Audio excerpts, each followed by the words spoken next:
রাত 12টা বাজে, আমি গামছা গোছাচ্ছি। আর তো আমাকে দেখে তো বুঝতেই পারছো যে আমি কিসে রেডি করছি। আমি ভোলেবমে যাব, কারণ প্রথম সোমবার যেতে পারিনি, এটা দ্বিতীয় সোমবার, তাই যাচ্ছি। আর যেহেতু আমি শ্রাবণ মাস পালিত করি, এর জন্য যেতে হয়। তো চলো বাবার এখানে যাই, ভোলেবমের জন্য রওনা দিই। আর যে বেরোবো তেমনি বৃষ্টি, দেখো এইখানে হয়তো বোঝা যাচ্ছে না, গুড়ি গুড়ি ঝিরিঝিরি বৃষ্টি পড়ছিল। আর এখানে আমরা ঘর রেডি করেছি, এটা আমি নিয়ে যাবো। এই যে আমরা 3 জনে মিলে যাবো ভোলেবম। রাস্তায় চলে আসছি, এটা ভোলেবমের গেট, এখান থেকেই আমরা যাব।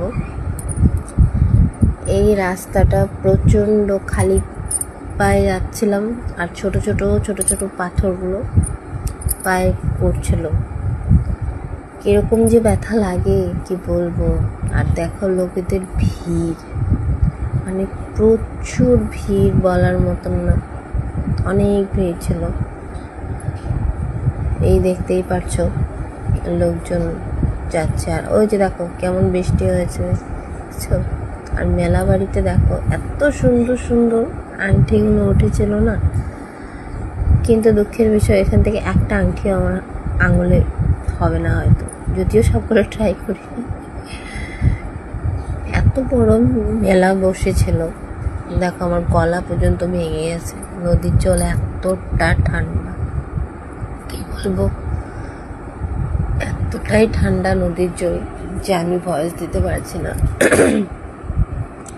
কিন্তু মেলা জমেছিল খুব ভালো, প্রচুর লোক হয়েছিল, ভক্তদের খামতি ছিল না সেখানটিতে। আর এই যে দেখো আমার বান্ধবী আমাকে টেনে টেনে নিয়ে যাচ্ছে। অ্যাকচুয়ালি এটা তো বান্ধবী না, আমার ভাস্তি হয়।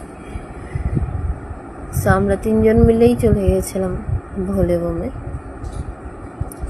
এখানে নিরামিষ দোকানও বসেছে, আমিষ দোকানও বসেছে, যার যেটা ইচ্ছা। মেলা বাড়ি।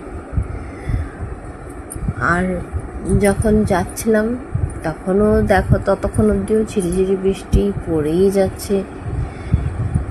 এইদিকে দোকানগুলো এত সুন্দর করে মানে সাজানো ছিল,